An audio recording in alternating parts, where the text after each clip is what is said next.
మిర్యాలగూడలో bumper offer 3,75,00,000కే G+2 4 BHK villa కొనండి. నెలకు 1,00,000 rent guarantee. Terms and conditions apply. నమస్తే, నేను విజయ్. అమెరికాతో కలిసి ఇజ్రాయెల్ ఒక్కసారిగా ఇరాన్ మీద దాడి చేయడంతో, యుద్ధాన్ని ప్రారంభించడంతో ఎవరు ఊహించని విధంగా అదే స్థాయిలో ప్రతి దాడికి దిగింది ఇరాన్.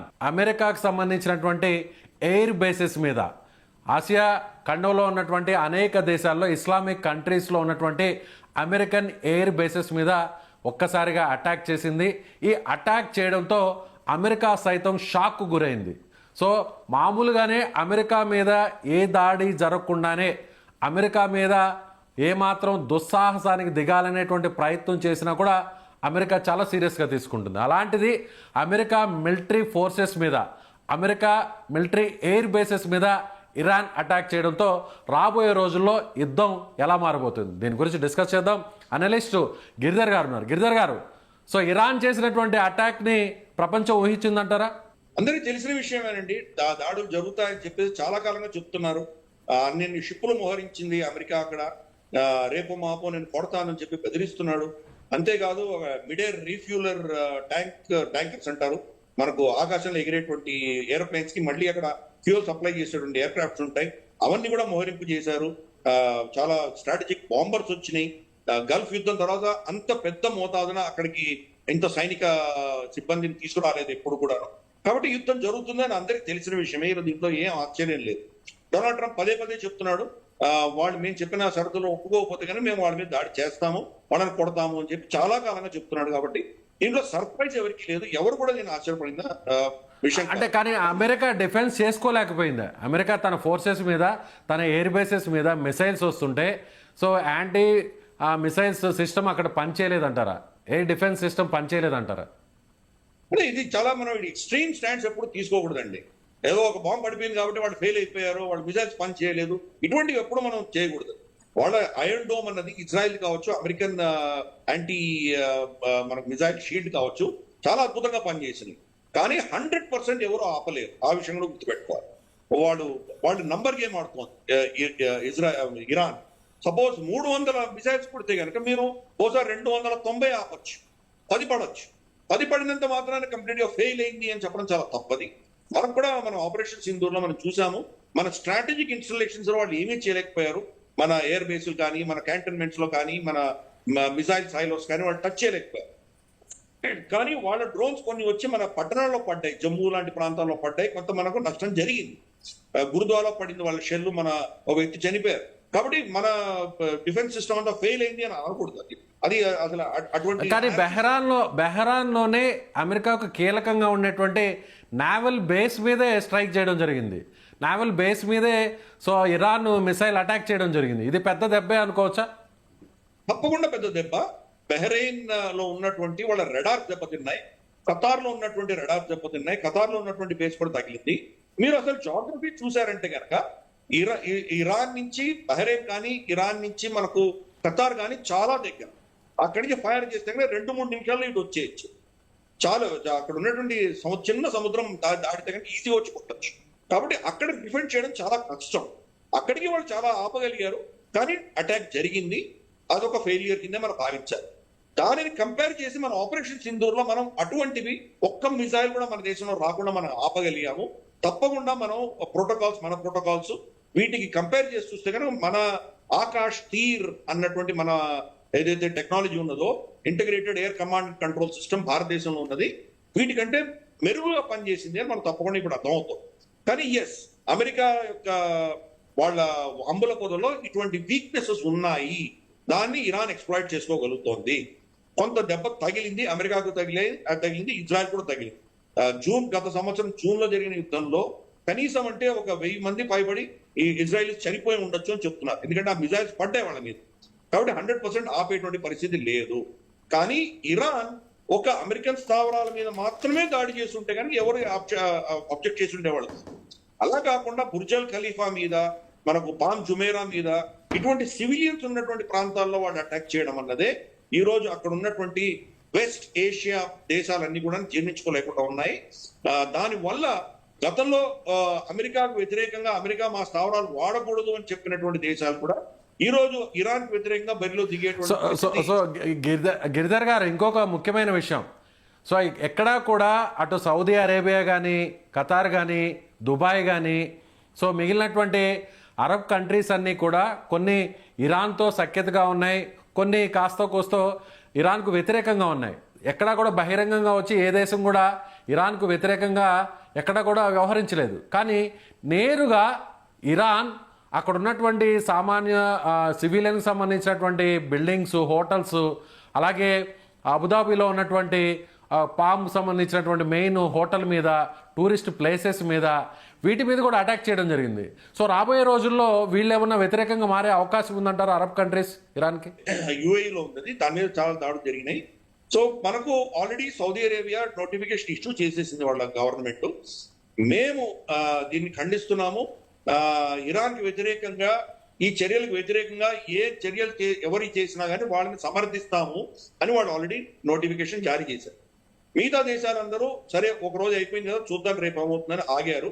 బహుశా ఈ రోజు వాళ్ళ దగ్గర నుంచి కూడా స్టేట్మెంట్ వచ్చేటువంటి అవకాశాలు ఉన్నాయి. ఇందాక నేను చెప్పినట్లు ఒక్క అమెరికన్ స్థావరాల మీద మాత్రమే వాళ్ళు దాడులు చేస్తుంటే ఎవరు పట్టించుకునేవాళ్ళు కాదు. వాళ్ళ సివిలియన్, ఇప్పుడు ఫర్ ఇన్స్టెన్స్ పామ్ జుమేరా అన్నది ఒక ప్రెస్టీజియస్ ప్రాజెక్ట్ దుబాయ్కి. అలాగే బుర్జల్ ఖలీఫా ప్రపంచంలోనే అన్నిటికంటే పెద్ద టాలెస్ట్ బిల్డింగ్. దాని కింద ఉన్నటువంటి మాల్లో వీళ్ళు మీరు కొట్టారంటే కనుక వాళ్ళ అహంకారం మీద దెబ్బతీసినట్టు. కాబట్టి ఈ దేశాలన్నీ కూడా రియాక్ట్ అయ్యి తీరుతాయి. వాళ్లలో అమెరికాకు వ్యతిరేకంగా ఉన్నటువంటి పాలసీలని అనవసరంగా కదిలిపినట్టు అవుతోంది. ఇరాన్ దానివల్ల నష్టపోతుంది. అంటే ఇరాన్ లో ఈ నిర్ణయాలు తీసుకునేటువంటి వాళ్ళు ఎవరు అని మనకు పెద్ద ప్రశ్న పుడతారు. అక్కడ చాలా కన్ఫ్యూజన్ ఉన్నది. అందుకనే ఎవరు అటాక్ చేస్తున్నారు, ఎక్కడ అటాక్ చేస్తున్నారు, ఒక కోఆర్డినేషన్ లేకుండా ఉన్నది మనకు స్పష్టంగా కనిపిస్తుంది. అదే కనుక వాళ్ళ కమాండ్ స్ట్రక్చర్ కమెనీ దగ్గర నుంచి కమాండ్ స్ట్రక్చర్ కరెక్ట్ గా ఉంటే కనుక బహుశా సివిలియన్ ప్రాంతాల్లో వాళ్ళు అటాక్ చేసి ఉండకపోయింది. అందుకనే లోకల్ కమాండర్స్ వాళ్ళ ఎవరు డ్రోన్స్ ఏదో పంపించారో వాళ్ళు కొడుతున్నారు. కానీ ఈ మొత్తం స్ట్రక్చర్ లో దాని వల్ల వచ్చే రిపర్కషన్స్ తెలుసుకుని కరెక్ట్ ఇన్స్ట్రక్షన్స్ ఇచ్చేటువంటి వాళ్ళని చంపేశారు. కాబట్టి బహుశా ఇది ఒక పానిక్ రియాక్షన్ గానే మనం చూడాలి. ఆ పానిక్ రియాక్షన్ వల్ల మరి ఈ దేశాలన్నీ ఎలా ప్రవర్తిస్తాయో చూడాలి. సౌదీ అరేబియా కూడా మేము యుద్ధంలో దిగుతున్నామని చెప్పలేదు. దీనికి వ్యతిరేకంగా ఎవరు చర్యలు చేస్తే వాళ్ళని సమర్థిస్తామని చెప్పారు వాళ్ళు. రాబోయే రోజుల్లో మరి ఇరాన్ కనుక ఇటువంటివే ఇంకా చర్యలు చేసుకుంటూ వెళ్ళి సివిలియన్స్ మీద ఇంకా ఎక్కువ దాడులు చేస్తే తప్పకుండా వీళ్ళు కూడా ఆ బరిలో దిగి వాళ్ళని ప్రొటెక్ట్ చేసుకునే దిశగా కొన్ని చర్యలు తీసుకోవడం. గిరిధర్ గారు ఫైనల్ గా కంక్లూడ్ చేయండి. ఇరాన్ బలం ఏ స్థాయిలో ఉంది? సో అమెరికా గురించి ఆబ్వియస్లీ ప్రత్యేకంగా చెప్పాల్సిన అవసరం లేదు. వరల్డ్లోనే సూపర్ పవర్ ఉన్నటువంటి, మిలిటరీ పవర్ ఉన్నటువంటి కంట్రీ అమెరికా. అదేవిధంగా టెక్నాలజీ పరంగా చూస్తే ఖచ్చితంగా ఇజ్రాయెల్ కూడా అదే స్థాయిలో ఉందని చెప్పాలి. అయితే ఇప్పుడు ఇరాన్ ఎయిర్ స్ట్రైక్స్ చేయడానికి ఇరాన్ దగ్గర సో పెద్దగా ఆయుధ సంపత్తి లేదు, ఫైటర్ జెట్స్ కూడా పెద్దగా అటు ఇజ్రాయెల్తో కంపేర్ చేస్తే లేదు అనేది కూడా అందరూ కూడా చెప్తున్నటువంటి మాట. కేవలం బాలిస్టిక్ వెపన్స్ మాత్రమే, మిసైల్స్ మాత్రమే ఇరాన్ నమ్ముకోవాలి. అవి కొన్ని వేల పరిధిలో మాత్రమే ఉన్నాయి. అవి అయిపోతే ఇరాన్ పరిస్థితి ఇక పూర్తిగా తలకిందులైపోతుంది అని అంటున్నారు. కరెక్టే అంటారా? అంటే ఇరాన్ కి కొన్ని స్ట్రెంగ్స్ ఉన్నాయి, కొన్ని వీక్నెసెస్ కూడా ఉన్నాయి. మీరు చెప్పినట్టు వాళ్ళకి ఎయిర్ ఫోర్స్ లేదు, వాళ్ళకి ఎయిర్ డిఫెన్స్ సిస్టమ్ అనేది చాలా వీక్ గా ఉంది. కాబట్టి వీళ్ళు వీర విహారం చేయగలుగుతున్నారు. వీళ్ళ ఎయిర్ ఫోర్స్ అంతా కూడా ఏరియల్ బొంబార్డ్మెంట్ చేస్తుంటే దాన్ని తట్టుకోలేనటువంటి పరిస్థితి ఈ రోజు ఇరాన్ ఉన్నది. వాళ్ళ స్ట్రెంగ్స్ ఆఫ్ కోర్స్ మిసైల్స్ వాళ్ళ దగ్గర ఉన్నాయి, వేల సంఖ్యలో ఉన్నాయి, ఇంకా ప్రొడ్యూస్ అవుతున్నాయి. చాలా తక్కువతో ఖర్చుతో కూడినటువంటి మిసైల్స్ వాళ్ళు తయారు చేయగలిగిన కెపాసిటీ ఉంది. అందుకనే మనం చూసాం హమాస్ కానీ, హౌతీలు కానీ, హిజ్బుల్లా కానీ ఆ మిసైల్స్ ఇజ్రాయెల్ మీద వాళ్ళు వేసేటువంటి మిసైల్స్ అన్ని కూడాను చాలా తక్కువ ధరతో చేసినటువంటి మిసైల్స్. అవన్నీ ఆ టెక్నాలజీ అంతా కూడా ఇరాన్ ఇచ్చింది. కాబట్టి వాళ్ళ దగ్గర కొన్ని వేల సంఖ్యలో ఉన్నాయి, ఇంకా అటాక్ చేయగలరు. కానీ ఇరాన్ కున్న మేజర్ స్ట్రెంగ్త్ ఏంటంటే డ్రోన్ టెక్నాలజీ వాళ్ళ దగ్గర. ఈరోజు రష్యా యుక్రెయిన్ కు వ్యతిరేకంగా యుద్ధం చేసి నిలబడగలుగుతోంది అంటే కనుక ఇరాన్ నుంచి వచ్చిన డ్రోన్స్ ఆధారంగా నిలబడగలుగుతాం. లేకపోతే కనుక నేటో ఉన్నటువంటి సుపీరియర్ టెక్నాలజీ, రష్యాకు ఉన్నటువంటి పాత మెకానికల్ టెక్నాలజీ ముందర నిజంగా వాళ్ళు తట్టుకోలేకుండా రష్యా ఓడిపోతుంది. ఎప్పుడైతే ఇరాన్ వాళ్ళకు ఈ డ్రోన్స్, కామికాజీ డ్రోన్స్ అంటారు, ఆత్మాహుతి డ్రోన్స్ సప్లై చేసిందో దాని తర్వాత అక్కడ యుద్ధం మారిపోయింది. రష్యా నిలదొక్కుని వీళ్ళని అటాక్ చేయగలుగుతాం. కాబట్టి ఆ టెక్నాలజీ ఇరాన్ లో ఉంది. అందుకనే ఈ రోజు మనం చూస్తే కనుక అమెరికన్ స్థావరాల్లో కూడా ఆ డ్రోన్స్ వచ్చి పడుతున్నాయి. దాన్ని వీళ్ళు నివారించలేకపోతున్నారు అమెరికన్స్. కాబట్టి వాళ్ళది ఉన్నటువంటి స్ట్రెంగ్స్, మిసైల్స్, డ్రోన్స్ కాబట్టి డ్రోన్స్ ను వాడతారు, డ్రోన్స్ ఆధారంగా అటాక్ జరుగుతాయి. ఆల్రెడీ మనకు హిజ్బుల్లా యొక్క టనల్స్ సొరంగం లెబనాన్ లో మనం చాలా చూసాం, ఇటువంటి డ్రోన్స్ చాలా పెట్టుకొని రెడీగా ఉన్నారు. డైరెక్ట్ గా ఇరాన్ నుంచే అటాక్స్ వస్తాయా లేదా హౌతీలు హిజ్బుల్లా వీళ్ళ దగ్గర నుంచి అటాక్స్ వస్తాయా చూడాలి. వాళ్ళ ప్రాక్సీస్ అందరు కూడా వాడుకుంటారు. కాబట్టి ఇరాన్ ని అంత లైట్ గా తీసుకుంటే కనుక నష్టపోయేది వీళ్ళే, నష్టపోయేది అమెరికాను, ఇజ్రాయెల్ నష్టపోతారు. కాబట్టి రేపటి రోజు వీళ్ళ మేజర్ షిప్ మీద ఏదో ఐఎన్ఎస్ అబ్రహాం లింకన్ మీద, యుఎస్ఎస్ అబ్రహాం లింకన్ మీదనో జెరాల్డ్ ఫోర్డ్ మీదనో ఈ డ్రోన్స్ వచ్చి నిజంగా తగిలి దాంట్లో కొంతమంది చనిపోవడమో కొంత డ్యామేజ్ అయితే కనుకనో, లేదా ఆయిల్ ట్యాంకర్ మీద వీళ్ళు దాడి చేసి దాన్ని తప్పగలిగిందని తగలబడుతున్నటువంటి విజువల్స్ వస్తేనో తప్పకుండా అది ఒక సైకలాజికల్ వార్ఫేర్ అవుతుంది. అప్పుడు అమెరికాను ఇజ్రాయెల్ ఇద్దరు కూడా వెళ్ళిపోతారు. కాబట్టి ఇరాన్ అంత లైట్ గా తీసుకోవడం చాలా తప్పు. రెండవది అన్నిటికంటే కీలకమైనది ఏంటంటే రెజీమ్ చేంజ్ చేయాలంటే కనుక మనకి ఇతిహాస చరిత్రలో ఎప్పుడు కూడాను రెజీమ్ చేంజ్ అనేది ఉత్తమ బొంబార్డ్మెంట్, ఆకాశం నుంచి బొంబార్డ్మెంట్ చేసినంత మాత్రం జరగదు. వీళ్ళ సైన్యం ఇజ్రాయెల్ కానీ అమెరికా కానీ సైన్యం ఇరాన్ లో దించేటువంటి పరిస్థితి లేదు. ఇరాన్ యొక్క టెరిటరీ మీరు ఇరాన్ మ్యాప్ చూసారంటే మొత్తం కొండలతో నిండి ఉంటుంది. కాబట్టి ఆ కొండలలో మీరు వెళ్ళి అక్కడ ట్రావెల్ చేయడానికి మీకు జీపులు కార్లు వెళ్ళడానికి చాలా కష్టం. పెద్ద పెద్ద పట్టణాలని కబ్జా చేసుకోవాలంటే చాలా కష్టం. అక్కడ ఎవరు కూడాను ఖమేనీకి వ్యతిరేకంగా ఉన్న వాళ్ళు కూడా అమెరికా పక్షాన్ని లేరు. వాళ్ళు అమెరికా అంటే ప్రేమ లేదు, ఇజ్రాయెల్ అంటే ప్రేమ లేదు, ఖమేనీ మీద ద్వేషం ఉండొచ్చు.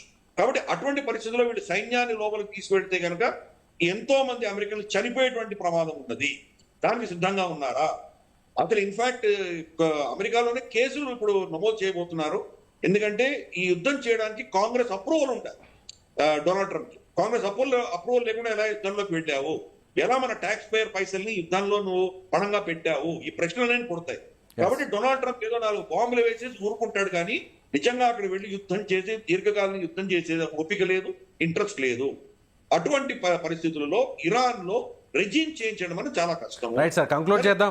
గిరిధర్ గారు మరొక మాట కూడా చెప్పడం జరిగింది. ఇరాన్ ఇప్పటి వరకు మేము వాడింది కేవలం పాత ఆయుధాలు మాత్రమే, సో కొత్త ఆయుధాలని ప్రయోగిస్తే అమెరికా తట్టుకోలేదు అని చాలా స్పష్టంగా చెప్పడం జరిగింది.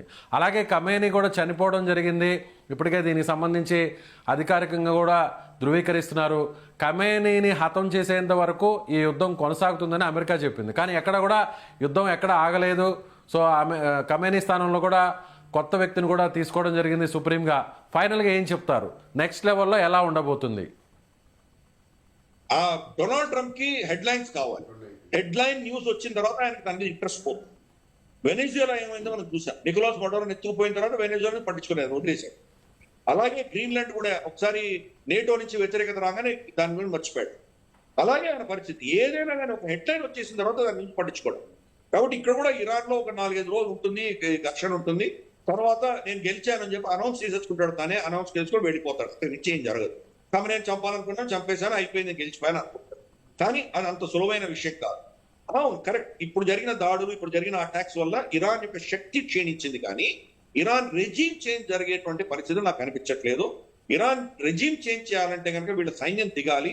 అది సైన్యం దించేటువంటి క్షమత అమెరికాకు లేదు.